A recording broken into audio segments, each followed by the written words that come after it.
പറയുന്നു ഞാനും രാധയും ഒരുമിച്ച് കഴിയുന്നില്ല എന്ന്. ഞങ്ങളുടെ വിവാഹവും നടന്നിട്ടില്ല. ഞാനിവിടെ ദ്വാരകയിലും രാധ അവിടെ ബർസാനയിലുമാണ് കഴിയുന്നത്. എന്നിട്ടും ഇത്രയും പ്രണയം എങ്ങനെയാണെന്ന്, ഈ ബന്ധം എങ്ങനെ നിലനിൽക്കുന്നുവെന്ന് ഞാൻ നിങ്ങളോട് അത് ലളിതമായി പറഞ്ഞു തരാം. നിങ്ങൾ എല്ലാവരും നിങ്ങളുടെ കണ്ണാടിയിൽ നോക്കിയാലും എന്നിട്ട് 2 കണ്ണുകളിലേക്കും നോക്കി നിങ്ങൾ ചോദിക്കൂ, അതായത് 2 കണ്ണുകളും ഒരുമിച്ച് അടയുന്നത് എന്തുകൊണ്ടാണെന്ന്, ഒരുമിച്ച് തുറക്കുന്നതും എന്തുകൊണ്ടാണെന്ന്, പിന്നെ ഒരുമിച്ചാണ് ഉറങ്ങുന്നത്, മാത്രമല്ല ഒരുമിച്ചാണ് കരയുന്നതും. ആജീവനാന്തം ഒരു വ്യക്തിയുമായുള്ള ബന്ധം ഉറപ്പായും കാത്തുസൂക്ഷിക്കാനാകും, ആ വ്യക്തിയെ കണ്ടില്ലെങ്കിൽ പോലും. അതുപോലെയുള്ള പ്രണയമാണ് എന്റെയും എന്റെ പ്രിയപ്പെട്ട രാധയുടേതും, അല്ലാതെ മറ്റൊന്നുമല്ല. ശരിക്കും അതാണ് പ്രണയം.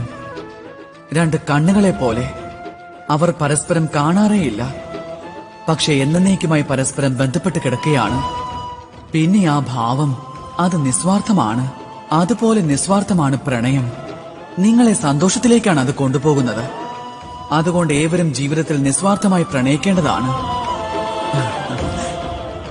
സന്തോഷം മാത്രമായിരിക്കും ലഭിക്കുന്നത്. അപ്പോൾ ഏവരും എന്നോടൊപ്പം നിസ്വാർത്ഥ പ്രണയത്തോടെ പറഞ്ഞാലും, രാധേ രാധേ.